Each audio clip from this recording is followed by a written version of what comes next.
दोस्तों, हमारी समझ के मुताबिक ब्रह्मांड में पृथ्वी ही सिर्फ एक ऐसा ग्रह है जहां जीवन संभव है। और अगर हम ब्रह्मांड के किसी दूसरे प्लेनेट यानी ग्रह पर अपने पैर रखेंगे तो वहां का ज्यादा गुरुत्वाकर्षण, ज्यादा तापमान, ज्यादा प्रेशर और कमजोर वातावरण की वजह से हम तड़पने लगेंगे और कुछ ही मिनटों में खेल खत्म। लेकिन अगर हम आपसे कहें कि यूनिवर्स में कुछ ऐसे प्लैनेट्स मौजूद हैं जहां का इकोसिस्टम आपकी जान तो नहीं लेगा बल्कि इतना तंदुरुस्त बना देगा जितने आप पृथ्वी पर भी नहीं हैं। और हम मजाक बिल्कुल नहीं कर रहे हैं, क्योंकि रिसेंटली साइंटिस्ट ने यूनिवर्स के अंदर कुछ ऐसे हैबिटेबल प्लैनेट्स खोज निकाले हैं जो सभी मायनों में हमारी धरती से काफी बेहतर हैं और यहाँ जीवन का काफी लंबे समय तक पृथ्वी से भी बेहतर तरीके से विकास हो सकता है। तो आखिर कौन से हैं वो प्लैनेट्स, कैसा है वहाँ का पर्यावरण और क्या हम कभी उन प्लैनेट्स पर रहने जा पाएंगे? जानने के लिए पूरा वीडियो जरूर देखिए और नए व्यूअर्स जल्दी से चैनल को सब्सक्राइब भी कर लीजिए। दोस्तों, पिछले कई सालों से हम ब्रह्मांड के असीम छोर तक नजर फेरते हुए जीवन के पनपने के लिए पृथ्वी जैसा ही एक प्लेनेट खोजने की कोशिश कर रहे हैं। लेकिन एक ऐसा प्लेनेट मिलना जो हर तरह से पृथ्वी जैसा हो वो मुमकिन नहीं है। इसलिए 15 अक्टूबर 2020 को एस्ट्रोबायोलॉजिस्ट DS मकूच ने एक नए रिसर्च मिशन की शुरुआत की, जिसमें उन्होंने ब्रह्मांड में मौजूद ऐसे प्लैनेट्स को अपना टारगेट बनाया जो हमारी पृथ्वी से सभी मायनों में बेहतर थे। और आपको यकीन ही नहीं होगा कि उन्होंने अंतरिक्ष में एक या दो नहीं बल्कि 24 ऐसे सुपर हैबिटेबल प्लैनेट्स खोज निकाले जो कई मायनों में धरती से बेहतर थे। अब अपनी लिस्ट को छोटा करने के लिए उन्होंने अपनी टीम के साथ मिलकर कुछ क्राइटेरियाज की लिस्ट बनाई। इस लिस्ट में सबसे पहला क्राइटेरिया था होस्ट स्टार की उम्र। दोस्तों, किसी भी प्लेनेटरी सिस्टम का होस्ट उसके आसपास घूमने वाले प्लैनेट्स की हैबिटेबिलिटी पर काफी असर डालता है।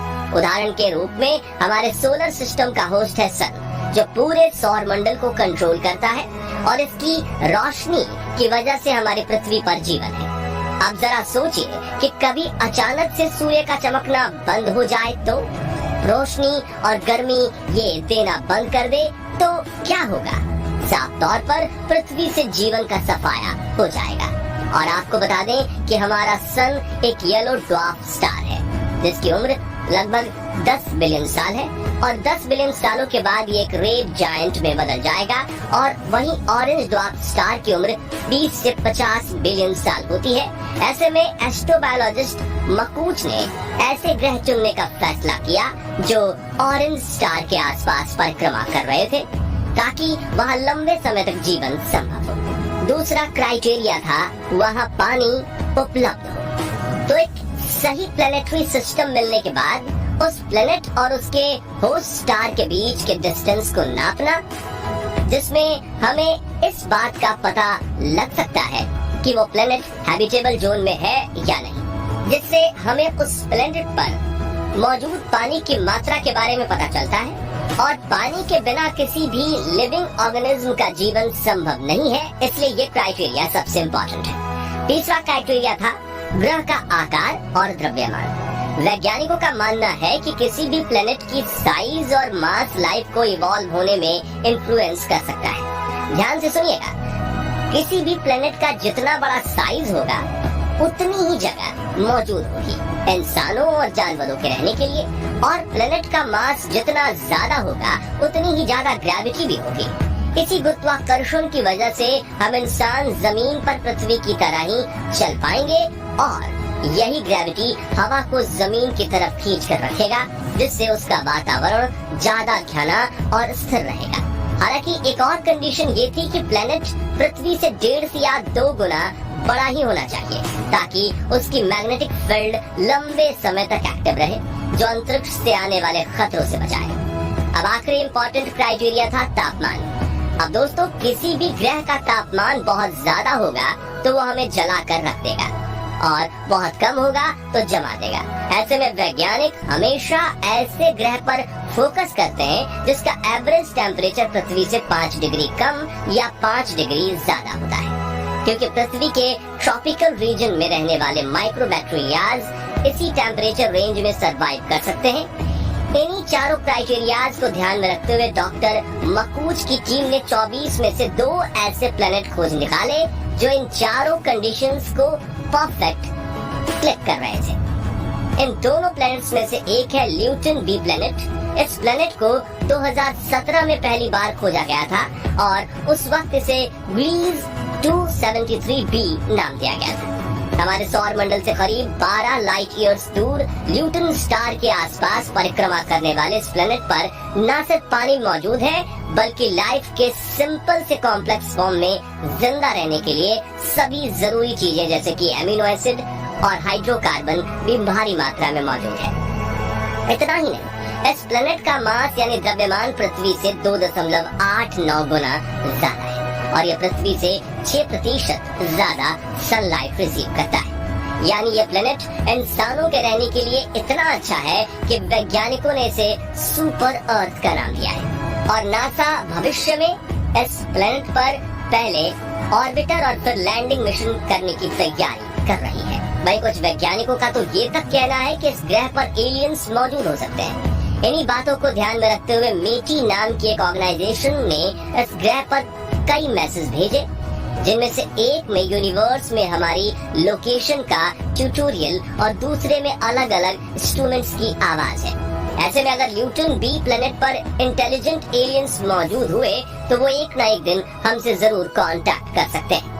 अब दूसरी हैबिटेबल डिस्कवरी की बात करें तो ये कोई सिंगल प्लेनेट नहीं है बल्कि पूरा स्टार सिस्टम है जिसमें एक या दो नहीं बल्कि पूरे 7 धरती से प्लेनेट अपने स्टार के चक्कर लगा रहे हैं और इनमें से 3 प्लेनेट्स हैबिटेबल जोन में आते हैं। इस प्लेनेटरी सिस्टम का नाम है ट्रैपिस्ट-1 जो कि पृथ्वी से 40.66 लाइट ईयर्स दूर है। इस सिस्टम का होस्ट स्टार एक रेड डॉर्फ स्टार है जिसका नाम है ट्रैपिस्ट-1 और ये एक रेड डॉर्फ स्टार है जिसका साइज हमारे जुपिटर प्लेनेट से थोड़ी सा बड़ा है। सरफेस टेम्परेचर सूर्य से 3 गुना कम यानी कि करीब 2290 डिग्री सेल्सियस है और द्रव्यमान सूर्य के 9% जितना है। इस स्टार की डिस्कवरी सन 2000 में हुई थी जिसके बाद धीरे धीरे करके इसके चारों तरफ परिक्रमा करते हैबिटेबल प्लैनेट्स को खोजा गया था। यहाँ गौर करने वाली बात यह है कि ट्रैपिस्ट-1 के प्लैनेट्स हमारी पृथ्वी से करीब 3 बिलियन साल पुराने हैं।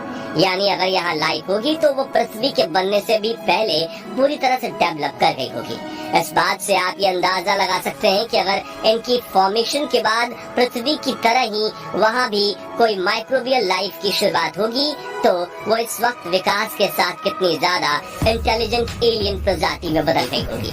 यहाँ एक इंटरेस्टिंग फैक्ट ये है कि ट्रैपिस्ट सोलर सिस्टम के सभी प्लेनेट एक दूसरे के इतने करीब हैं कि अगर आप इनमें से एक ग्रह की सतह पर खड़े होकर आसमान में देखोगे तो आपको दूसरे प्लेनेट अपने चारों तरफ घूमते दिखेंगे, वो भी काफी बड़े आकार में। इसके अलावा इन प्लेनेट्स के आसमान में सूरज भी पृथ्वी से ज्यादा दिखाई देता है। दोस्तों ट्रैपिस्ट-1 के इनहैबिटेबल प्लेनेट्स पर पानी मौजूद है और साइंटिस्ट इनके बारे में जानकारी इकट्ठा करने में जुटे हुए हैं। दोस्तों हैबिटेबल प्लेनेट की खोज में हम पृथ्वी से इतने दूर चले गए थे कि हमने हमारे सबसे पास वाले हैबिटेबल प्लेनेट को तो इग्नोर ही कर दिया था। इस प्लेनेट पर रहने की कंडीशन धरती से काफी अच्छी है लेकिन इसके बावजूद वैज्ञानिक इसमें थोड़ी कम दिलचस्पी दिखा रहे हैं। जी नहीं, हम मंगल ग्रह की बात नहीं कर रहे बल्कि इसका नाम है कैलिस्टो जो कि जुपिटर यानी कि बृहस्पति का दूसरा सबसे बड़ा चांद है जिसे शुरुआत में तो सोलर सिस्टम का बंजर चांद घोषित किया गया था लेकिन 90 के दशक में ये बात सामने आई